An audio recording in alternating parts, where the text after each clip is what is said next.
मैं HS. Gupta history lecture study 99 में आपका बहुत बहुत स्वागत करता हूँ।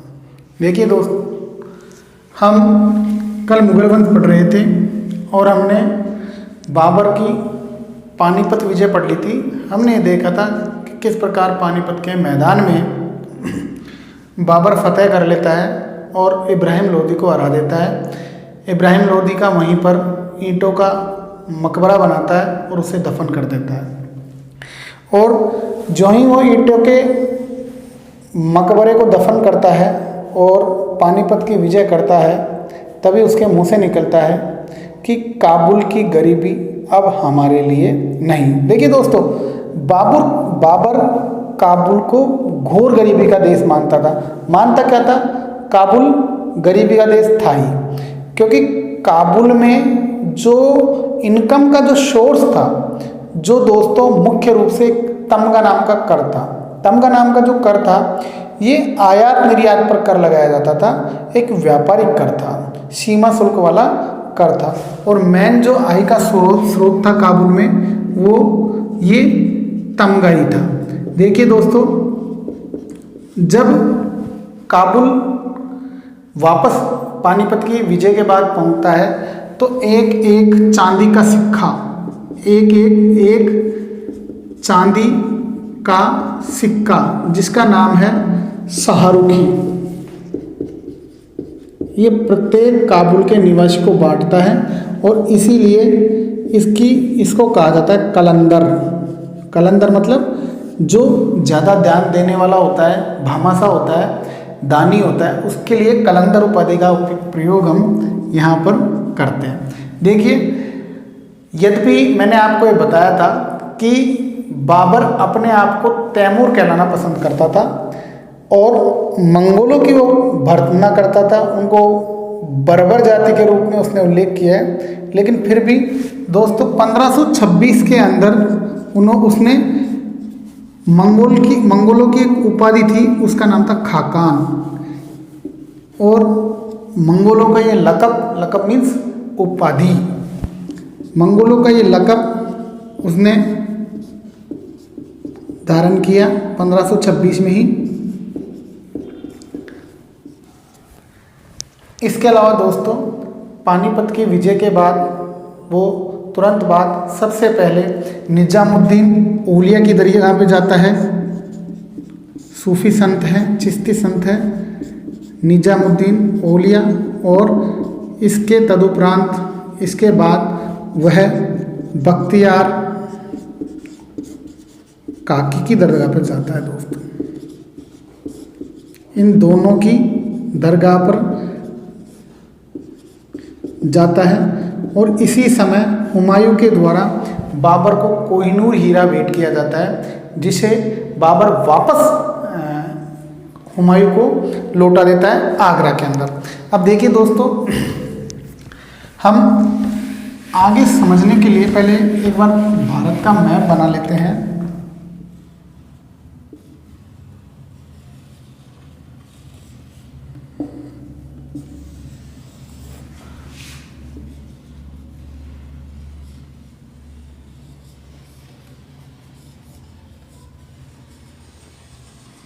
देखिए दोस्तों, ये दिल्ली और ये आगरा, इन दोनों की विजय बाबर के द्वारा कर ली जाती है। मतलब कि लगभग ये वाला जो क्षेत्र है इधर खैबर दर्रे से आता है और ये वाला जो क्षेत्र है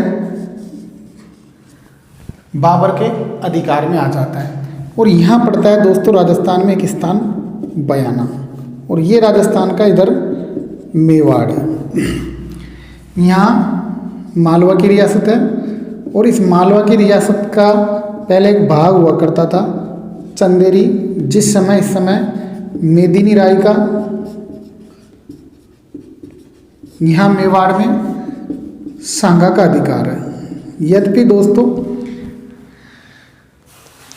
पानीपत की विजय बाबर के द्वारा कर ली गई थी, लेकिन उसे हिंदुस्तान में अगर स्थायित्व अपने साम्राज्य को प्रदान करना था तो सबसे पहले उसको मेवाड़ के राणा सांगा को हराना था, क्योंकि उस समय का ये सबसे शक्तिशाली शासक था और इसको हराए बिना वह उत्तर भारत में अपना स्थायित्व तो नहीं रख सकता था। देखिए सांगा यहाँ से चलता है, उत्तर पश्चिम की ओर बढ़ता है और बयाना के दुर्ग जो इस समय मुगलों में अंडर में आ जाता है, और इस पर मुगलों का जो गवर्नर है उसका नाम है मेहंदी ख्वाजा।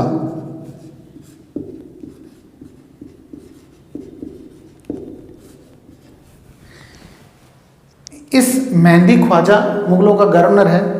सांगा इस बयाना पर आक्रमण करता है और इस बयाना के युद्ध में मुगल सेना हार जाती है। मेहंदी ख्वाजा वहाँ से भाग जाता है और ये जो बयाना है ये मेवाड़ के अंडर में आ जाता है। मेवाड़ का सांगा बड़ा शक्तिशाली है। जो दिल्ली से हार गए थे लोग, इब्राहिम लोदी यद्यपि मारा गया था, लेकिन अन्य अफगान थे वो सांगा के पास आ जाते हैं।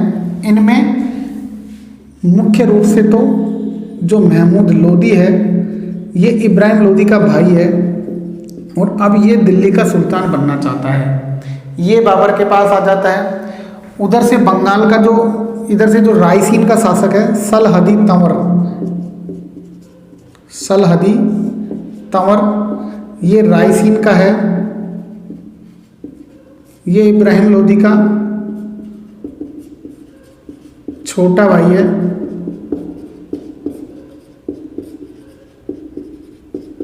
इसके अलावा दोस्तों हसन खां मेवाती मेवात क्षेत्र का,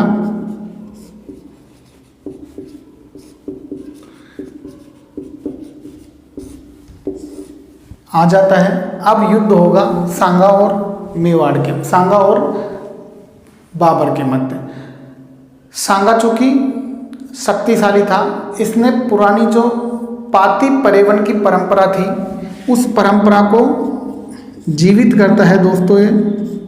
और सभी जो राजपूत शासक थे उस समय के, जयपुर का शासक था आमेर का, जयपुर तो था ही नहीं, इधर से जोधपुर का शासक था। मैं पहले एक वीडियो बना चुका हूँ उनके सबके नाम। पृथ्वीराज था, इधर से मालदेव को भेजा जाता है, इधर हाड़ौती से भी आता है, इधर उदय सिंह डूंगरपुर से हैं, ये सब आते हैं, और अशोक परमार जैसे आता है। ये आते हैं और राणा सांगा के नेतृत्व में लड़ने की तैयारी करने लग जाते हैं। अब दोस्तों इसके बाद होगा खानवा का युद्ध। देखिए दोस्तों, बाबर काबुल से चला था, सेना काबुल से चली थी, सेना थक चुकी थी और सेना वापस लौटना चाहती थी। और सेना का मनोबल, जो बाबर की सेना थी उसका मनोबल करने के लिए एक कार्य हुआ। काबुल का एक ज्योतिषी था, उसका नाम था मोहम्मद शरीफ। इस काबुल के ज्योतिषी ने क्या भविष्यवाणी की कि बाबर अगर राणा सांगा के खिलाफ लड़ेगा तो वो निश्चित रूप से हार जाएगा।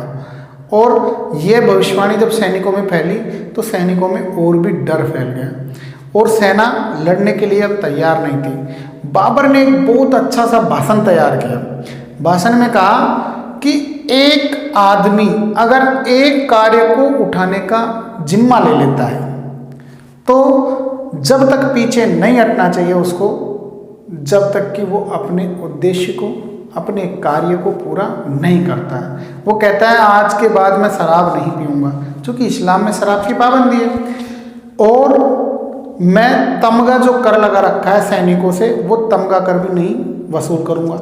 इस युद्ध में विजय के बाद जो सैनिक काबुल जाना चाहते हैं उनको मैं काबुल भेज दूँगा।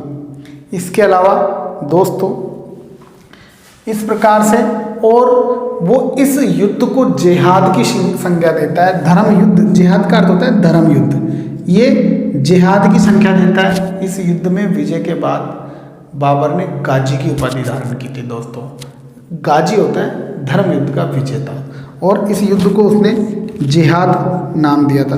पहला मुगल शासक था जिसने गाजी की उपाधि धारण की थी। तो ये प्रश्न भी आपको बनता है, ये प्रश्न भी बनता है, ये सारे क्वेश्चन बनते हैं कि इस ज्योतिषी ने भविष्यवाणी की थी, कौन सा कर हटाने की घोषणा की थी। इस प्रकार के सारे क्वेश्चनों को आपको एक एक कर याद करना है, बिल्कुल क्रम से। आप देखिए दोस्तों,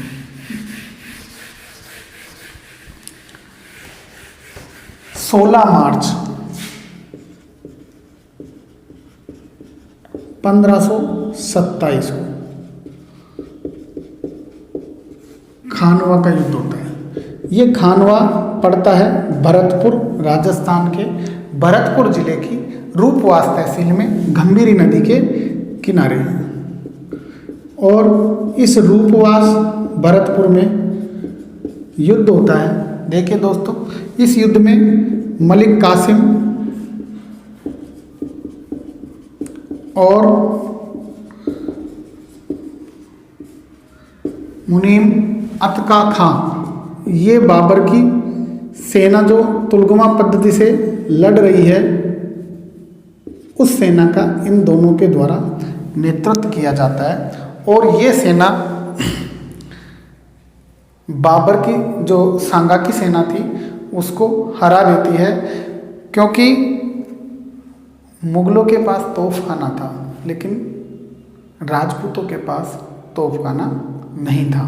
और इस युद्ध में बाबर की विजय हो जाती है और राणा सांगा की हार हो जाती है। राणा सांगा इस युद्ध में घायल हो जाता है। तो झाला अज्जा नाम का एक सरदार था, ये ग्वालियर का था दोस्तों। झाला अज्जा राज के चिन्ह, जो राज मुकुट वगैरह थे, उनको धारण कर लेता है और सांगा की जगह युद्ध करता है। सांगा को युद्ध के मैदान में से बाहर निकाला जाता है और बाहर निकालकर उनको बसवा नामक स्थान पर ले जाया जाता है। वो वापस जब ठीक होता है तो युद्ध की तैयारी करने की कोशिश करता है, युद्ध लड़ने के लिए वापस तैयार होता है, तो सरदार उसको विष दे देते हैं और वहीं उसकी कालपी में मृत्यु हो जाती है और उसका शव मांडलगढ़ ले जाया जाता है और मांडलगढ़ में उसके शव का अंतिम संस्कार कर दिया जाता है। देखिए दोस्तों, इस प्रकार ये युद्ध खत्म हो जाता है। लेकिन एक और युद्ध होता है, चंदेरी का युद्ध। बाबर की जो ये चंदेरी का जो शासक है, इसका नाम है मेदिनी राय। ये राणा सांगा का साथी था और इसके खिलाफ भी बाबर जिहाद का नारा लगाता है और इस किले को भी जीत लेता है। इस युद्ध की एक महत्वपूर्ण बात यह है कि एक अफगान जिसका नाम था शेर शाह सूरी और जिसके बचपन का नाम था फरीद, ये शेर शाह सूरी इस युद्ध में मुगलों की तरफ से मीन्स बाबर की तरफ से लड़ता है और ये कहता है इस युद्ध के बाद कि एक दिन अगर मेरा भाग्य ने साथ दिया तो मैं इन मुगलों को अवश्य ही भारत से बाहर खदेड़ दूंगा। और वास्तव में दोस्तों ऐसा हुआ भी। बाद में शेर शाह सूरी ने चौसा और कन्नौज के युद्ध में हुमायूं को पराजित कर पूरे भारत की सत्ता पर अधिकार कर लिया था। इसके बाद दोस्तों 1530 में घाघरा का युद्ध होता है। ये घाघरा का युद्ध भी बड़ा इम्पोर्टेंट है क्योंकि ये हुआ अफगान संघ 1530 29 जनवरी में 1530 ये हुआ था 5 या 6 मई को। दोनों ही डेटें इतिहास की बुकों में मिलती है। अफगान संघ व बाबर के मध्य। अफगान संघ में कौन कौन है? एक तो है महमूद लोदी, ये वही इब्राहिम लोदी का भाई। दूसरा है नुसरत शाह, ये बंगाल का शासक है। तीसरा है शेर शाह सूरी।